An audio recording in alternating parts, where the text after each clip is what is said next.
ज्याची कीर्ती साऱ्या जगतात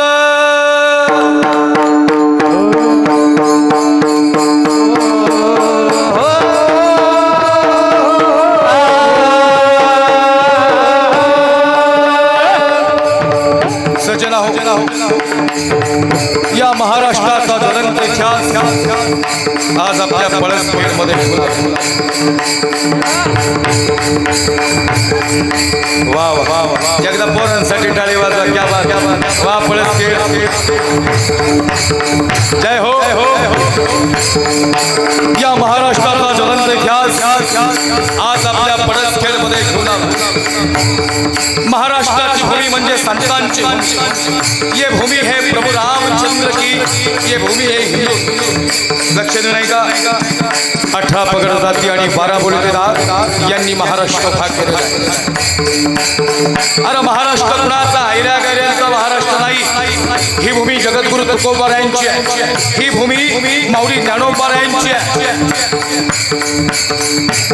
ही भूमी संत भगवान बाबांची आहे आणि ही भूमी संत वामन भाऊंची आहे ही भूमी संताची नाही ही भूमी संतांची अरे कोणी भाग केला महाराष्ट्र राजा या स्वराज्यावर या स्वराज्याचा निशाण उभा करा मासाहेब जिजाऊंनी आदेश द्यावा आणि शिवरायांनी एक एक माणूस स्वराज्यासाठी उभा केला सजना हो या भारताचा वैभव फार मोठा आहे ज्या प्रांतातून इथपर्यंत येण्याचा प्रसंग आला ते अहमदनगर नाही ते अहिल्यादेवी नगर आहे ते औरंगाबाद नाही ते संभाजीनगर आहे ऐका ऐका भाई भाई उस्मानाबाद नाही धाराशिव म्युझिक आता नाही लावायची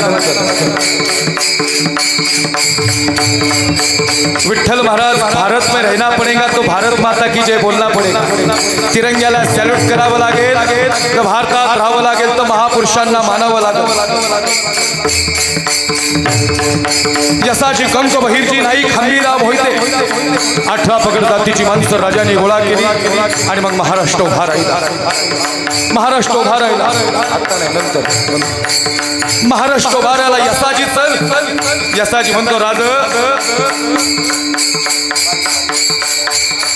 यसाची म्हणतो राज माझी जात यसाची जात नाही विचार बहिरजी नाईकाला विचारलं बहिरजी ओ नाईक अरे येताल का स्वराज्यात नाईक म्हणतात राज आम्ही नाईक हवं नाईक चालतील का स्वराज्याला नाईक सामील व्हा मुस्लिम समाजाचा मदारी मेहता मदारी क्या आप आओगे मदारी म्हणतो राजे मैं मुस्लिम हो और आप हिंदू हो राजे राजे म्हणतात मदारी ये हिंदुस्तान सबका है हम सभी हिंदू हैं इधर कोई सी जात नहीं धर्म नहीं मदारी कारण शिवरायांच्या छायेखाली नव्हती कशाची वाद आनंदाने नांदत होते हिंदू मुसलमान काळ्या रात्री तळपत होतं तिच्या रूपाचं ऊन अशी देखणी होती एका मुस्लिमाची सुन एक मुस्लिम तरुणी राजांच्या समोर उभी होती आणि त्या तरुणीला राजे आई म्हणतात याच्यातून राजांचं कर्तृत्व दिसून थोडा इको कमी करा राजे म्हणतात त्या इनायत खानाला मारल्यानंतर ती इनायत खानाची बायको राजांना शरण गेली आहे अरे कसा होता राजा काळ्या रात्री तळपत होतं तिच्या रूपाचं ऊन आणि अशी देखणी होती एका मुस्लिमाची सुन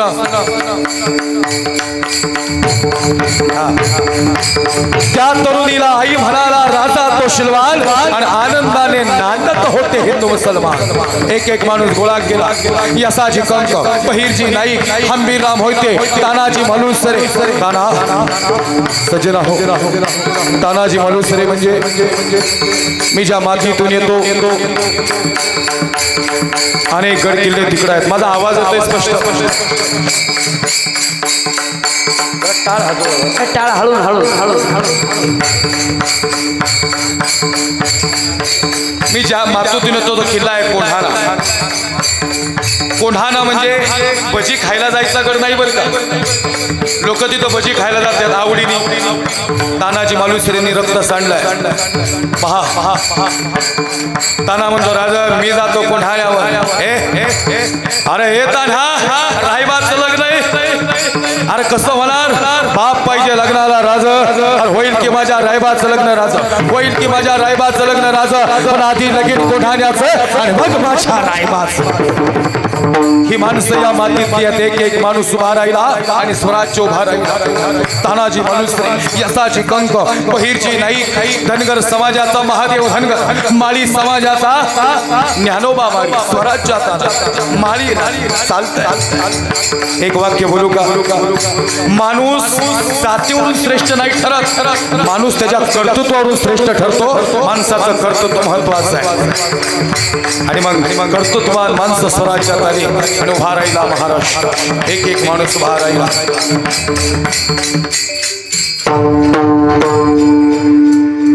वा वा वा वा. लईच पोरं जोरात आहेत बरं का. मला बी कळले नाही 11 वाजले. शेवटचे 30 मिनिटं राहिलेत. 30 सेकंद राहिलेत बरं का. नाही तर वापस तुम्ही काय मी म्हणेन पुन्हा येईन पण तुम्ही पुन्हा बोलवायची नाहीत मला. लक्ष देऊन ऐका. शेवटचं 1 मिनिट राहिलं सज्जन. 60 सेकंदात सेवा या ठिकाणी समर्पित करतोय. खरं सांगू का आज आहे धर्मवीर शंभूराजांचा शिवराज्याभिषेक दिन सोहळा. एकदम लहान आवाज ठेवायचा. शेवटचे फक्त 60 सेकंद सोबत चला. एखादा मिनिट इकडे तिकडे होईल. जास्त नाही. माझे बी पाय दुखायला लागलेत. खरंच तानाजी मालुसरेंनी त्या ठिकाणी उदय भानाला फाडला ना दादा. अरे भजी खायला गड जायचं नाही गड तो राज. जातो बरं का तुमचा तानाजी राज.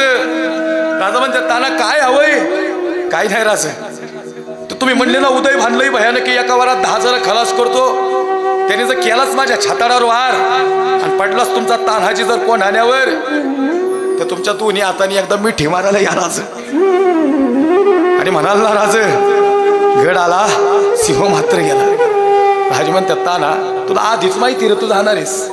हे आजही सगळे मावळे जिवंत आहेत. थोडा म्युझिकचा आवाज कमी करा.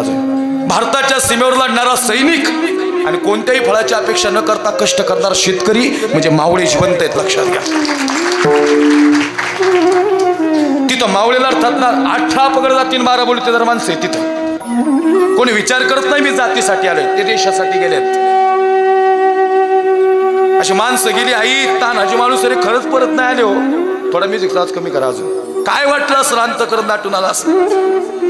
राजे गेले मिठी मारायला. राजे म्हणतात हे सूर्या हे सूर्या काय म्हणणार माझा तानाजी. राज तुमची लय आठवण काढत होता. राजा लय आठवण काढत होता तुमची ताना. राजा सांगतात ताना राजा नाही ऐकायचं ते आता. राजा गवताची गंज पेटवली. उभा फाडला उदय भानाला राजा. त्यांनी लय आवेशात होता राजा. त्याची एकच इच्छा आहे तुम्ही शेवट त्याचं डोकं तुमच्या मांडीवर घ्यावं आणि त्याला एकदा मिठी मारावी. डोळे उघडे ठेवलेले तानाजी मालुसरेंनी. खरंच अशी माणसं होती या मातीत. भारताच्या सीमेवर लढणारा सैनिक. हे सातारा देवळी पलीकडे कीर्तनाला गेलो होतो. ते आजोबा सांगत होते महाराज पोराला छाताडाव गोळ्या लागल्या हो. रात्रीच्या 2 वाजता सैनिक भारताच्या सीमेवर लढणारा सैनिक. माझ्या पोराने मला फोन केला. म्हणला बाबा सगळं संपलंय आता. बायकोला फोन केला ऐक ना एकदा शेवटचं लेकरांना बघायचे. तेच मावळे परत जन्माला आलेत बरं का. एकदा शेवट बघायचे. त्यांना सांग त्यांचा बाप नाही आता परत येणार. आणि विचारलंच ना कशासाठी गेला तर तिरंग्यासाठी गेला म्हणून सांगशील ना ग. देशासाठी गेला म्हणून सांग.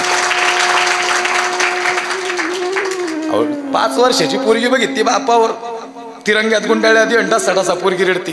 आईला म्हणते आई म्हणून नाही रडत ग. माझ्या बापाचं शौर्य लय मोठे म्हणून रडायला येते. 15 ऑगस्टला 26 जानेवारीला सगळ्या माझ्या मैत्रिणी तिरंग्याला सॅल्यूट करतात. सगळ्यांचे बाप पांढरे शुभ्र कपडे घालून असतात. आई सगळे सॅल्यूट करतात ग. पण केविल भानी चेहऱ्यानी आता देहातला प्राण नाही राहिला. हा माझा बाप नसतो का माझ्यासोबत. सगळे म्हणतात तुझा बाप कुठे. मी म्हणते ज्या तिरंग्याला तुम्ही सॅल्यूट करताना याच्यासाठी लढायला गेलाय माझा बाप भारताच्या सीमेवर. पण खरं सांगू माय आता पुन्हा एकदा 15 ऑगस्ट 26 जानेवारी येईन. आणि या 26 जानेवारीला सगळ्या मुली पुन्हा एकदा सगळे सॅल्यूट करतील, तिरंगा फडकलेला असेल, देशभक्तीपर गीतं चालली असतील, आई सगळ्यांच्या अंगावर शहारे उभे राहिलेले असतील, सगळ्यांचे बाप सोबत असतील. माझा बाप नसेल का आज बी, आता तो घ्यायला असतो, पण खरं सांगू या भारताच्या सीमेवर लढणारा वीर सैनिक माझा बाप आहे. नाही सगळे मला विचारतील पुढे बाप, माझ्या सगळ्या मैत्रिणींना सांगेल तुमच्या सगळ्यांचे बाप तुमच्या सोबत आहे, पण मी दुर्दैवी नाही, माझा बाप सोबत नाही, तर मी भाग्यवान आहे. कारण तुम्ही सगळे ज्या तिरंग्याला सॅल्यूट करताना हा तिरंगा फडकत राहावा म्हणून शहीद झाला माझा बाप, भारताच्या सीमेवर शहीद झाला. हे 26 जानेवारी जी आपण साजरी करेल ना, तिरंगा फडकवल, हे भारताच्या सीमेवर लढणारे सैनिक, त्यांना क्रेडिट आहे याचा. त्यांच्यामुळे 26 जानेवारी 15 ऑगस्टला तिरंगा फडकवतोय, नाही तर परवानगी घ्यायला लागली असती. लोक मला म्हणतात शिवराय कीर्तना शंभूराजे का सांगायचे, नरढ्याव तलवारी ठेवल्या असत्या आपल्या, तुम्हाला माहिती नाही काय उद्ध्वस्त झालं असतं. काहींनी हिंदुत्वाचा अजेंडा धरला. अरे हिंदुत्व कळलं का गाड्या तुला कधी? हिंदुत्व काय? कोणता जात धर्म खरा, तो एकच धर्म जगाला प्रेम अर्पावे.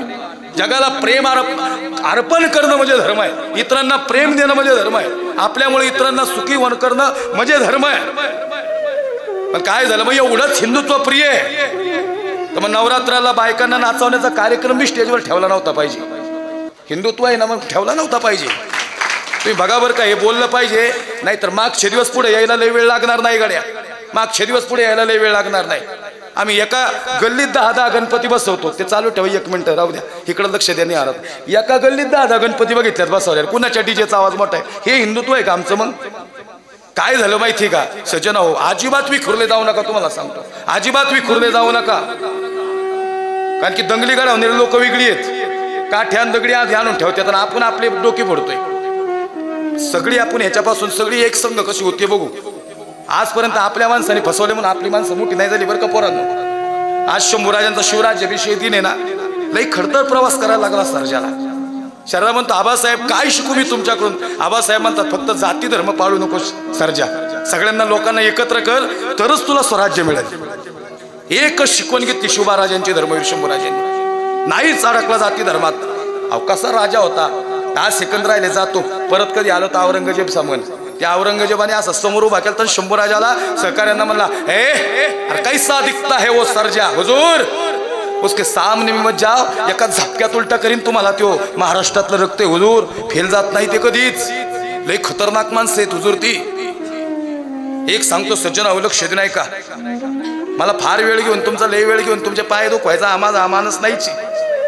हा शेवटचा मिनिट कुणासाठी घेतला माहिती का? फक्त तरुणांसाठी, शिवचरित्रातून मी काहीतरी शिकण्यासारखं आहे.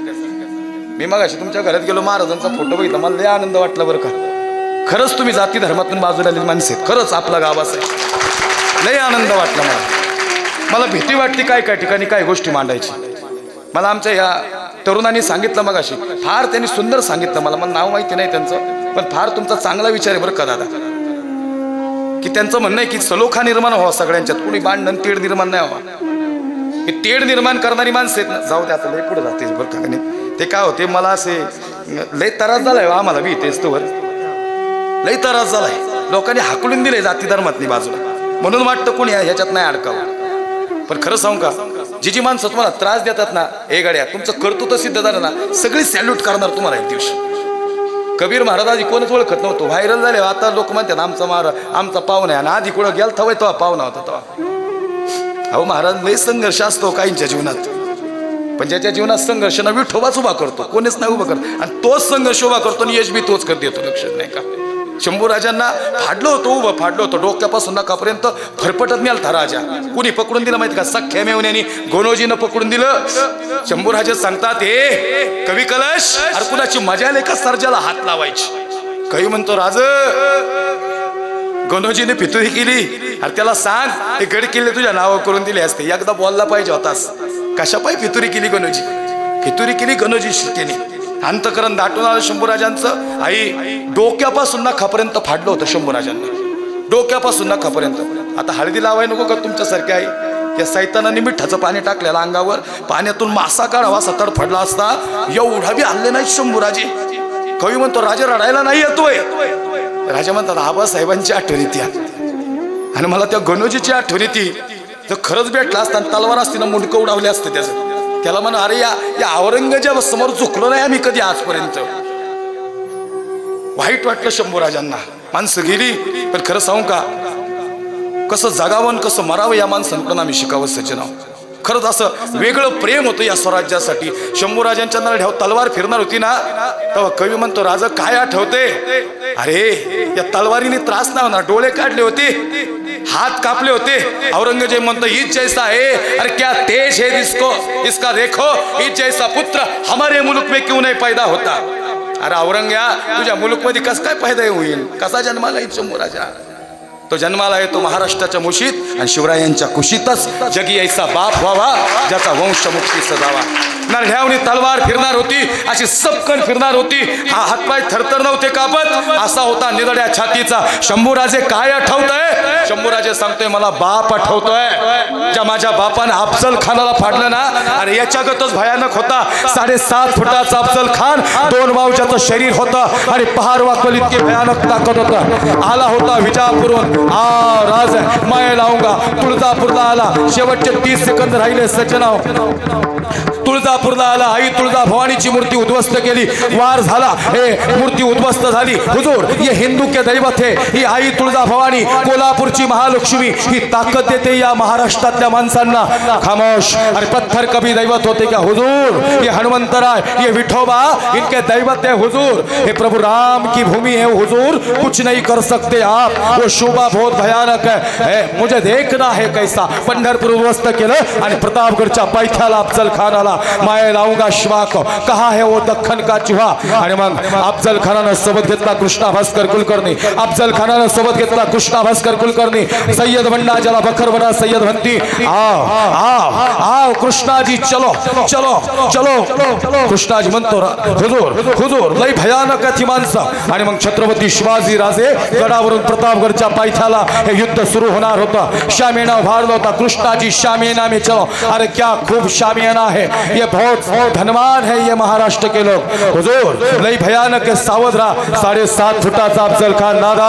7.5 फुटाचा अफजल खान 2 माव शरीर आणि पहार वाकवल इतकी भयानक ताकद. आजपर्यंत ज्याला पकडला त्याला मृत्यूच्या दारात ढकलला असा अफजल खान होता भयानक. आणि मग राजे निघाले. राजांच्या बरोबर संभाजी कौजी कोंढाळकर आणि नाभिक समाजाचा न्हावी समाजाचा जीवा महाला पहा महाराष्ट्र कोणी उभा केलाय. हे जीवा काय करशील. राजा चला तुम्ही. राजा चला. राजांनी जीवा घेतला. राजांनी संभाजी कौजी कोंढाळकर घेतले. आओ राजे. अफजल खान उभा होता. आओ राजे और हमारे गले लग जा. कृष्णा जी ये है शिवा. ये 5.5 फूट का. हुजूर उंची जाऊ नका महाराष्ट्रातल्या माणसांच्या. ही माणसं उंचीनी कमी असतील देहाच्या पण यांची शौर्याची आणि विचारांची उंची फार मोठी. हुजूर लई भयानक आहे. आजपर्यंत कुणाच्या हाताला लागला नाही हुजूर. राजे बहुत सुना है आपके बारे में. राजेंची पावलं शामियानात चालू लागली. सज्जना हो आई मुलांना धर्मासाठी उभं करायचं याचा अर्थ तलवारी घेऊन उभं नाही करायचं. आपली मुलं टाळ घेऊन जरी उभी राहिली ना तरी ती धर्मासाठी उभी आहेत. तरी वारकरी संप्रदाय उभा करण्यासाठी आहेत. आणि मग राजे और हमारे गले लग जाओ. आओ अफजल खानाने छत्रपती शिवाजी राजांना मिठी मारली. कुणाची मिठी आहे. मिठी कुणाची. 2 वाव शरीर आणि पहार वाकवल ती मिठी. कडकड कडकड कडकड हाडांचा आवाज आला. कडकड कडकड हाडांचा आवाज आला. संपला राजा संपला शुभा. अरे कोण उभं करल राजाला काही समजत नव्हतं. संभाजी कौजी म्हणतो राजा हातपाय थरथर कापायला लागलेत. राजे यावं का राजे म्हणतात संभाजी कौजी हा वखत नाही येण्याचा थांब. अरे कोण कौल देणार होतं. आई तुळजा भवानी कौल देणार होती. महालक्ष्मी कौल देणार होती. वनीची सप्तशृंगी आणि माहूरची रेणुका माता ही साक्षात उभी राहणार होती. हे शंभू महादेव खऱ्या अर्थानं आज महादेव शंभू महादेव शुभा राजांच्या मस्तकावर हात ठेवणार होते. राजा म्हणतात आई जगदंबे जगदंब जगदंब जगदंब. या सैतानाने आपल्या आया बहिणींची इज्जत लुटली, यांनी महाराष्ट्र उद्ध्वस्त केला, या सैतानानं आपला महाराष्ट्र उद्ध्वस्त केला, रयत उद्ध्वस्त केली, शेतकरी हवालदिल झाला. ए जगदंबे अर ताकद दे तिच्या शुभाला, जगदंब जगदंब जगदंब. मिठी सुटेना आई तुळजा भवानीने कौल दिला, मिठी सुटल्या गेली आणि मग अफजल खानाने सपकन कटारीचा वार केला. चिलकत होता अंगाला, काहीच नाही झालं. हर हर महादेवची गर्जना होणार होती. राजांनी जगदंब जगदंब जगदंब हर हर महादेव सपकन कोताळा बाहेर काढला. ए वाघने काय घेतल्या, खपकन अफजल खानाच्या पोटात गुपसल्या आणि खपकन कोताळा बाहेर काढला. बघा अरे दक्कन के शहर दगा किया चल कृष्णाजी आला, कृष्णाजी वार केला, राजांच्या उजव्या मस्तकावर वार झाला. राजे पडणार हे सय्यद बंडा उडा उश्वा की गर्दन आला. सय्यद बंडा करकन पट्टा फिरवला, राजांची गर्दन. राजे म्हणतात ए चिवा काय करशील राज, लाख मेले तरी चालतील पण लाखाचा पोशिंदा जगला पाहिजे राजा. मग चल जीवा आला. जीवा 10 फूट उडी मारली आणि सय्यद बंडाचा हात वरछावर उडवला आणि इथेच कडरला होता. जीवा वाचला श्वा प्रौढ प्रताप क्षत्रिय कुलावतंस सिंहासनाधीश्वर राजाधिराज महाराज शिवछत्रपती शिवाजी महाराज की छत्रपती धर्मवीर संभाजी महाराज की जय, माता की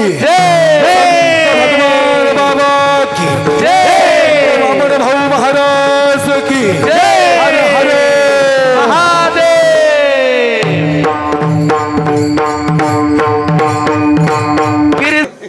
ते रुबाब तसा होता, ते कर्तृत्व तसं होतं. राजगडावर महासाहेब जिजाऊबाद आणि महासाहेब सांगतात राजा दिसतो का तो कोठाना. हो महासाहेब. राजा त्या कोठाण्यावर फडकणारे ते दुश्मनांचं निशान दिसतं का. हो महासाहेब दिसतं ना राजा, ते दुश्मनांचं निशान आमच्या डोळ्याला जखमा करून जात आहे. आज्ञा असावी महासाहेब. राजा राजा राजा उतरवा ते दुश्मनांचं निशान आणि पुन्हा एकदा फडकू द्या या स्वराज्याचं निशान या महाराष्ट्रावर. या स्वराज्याचं निशान फडकवण्यासाठी 18 पगड जाती 12 बलुतेदार यांना सोबत घेऊन या स्वराज्याचे निर्माण करणारा जगातला पहिला राजा छत्रपती शिवाजी राजे भोसले.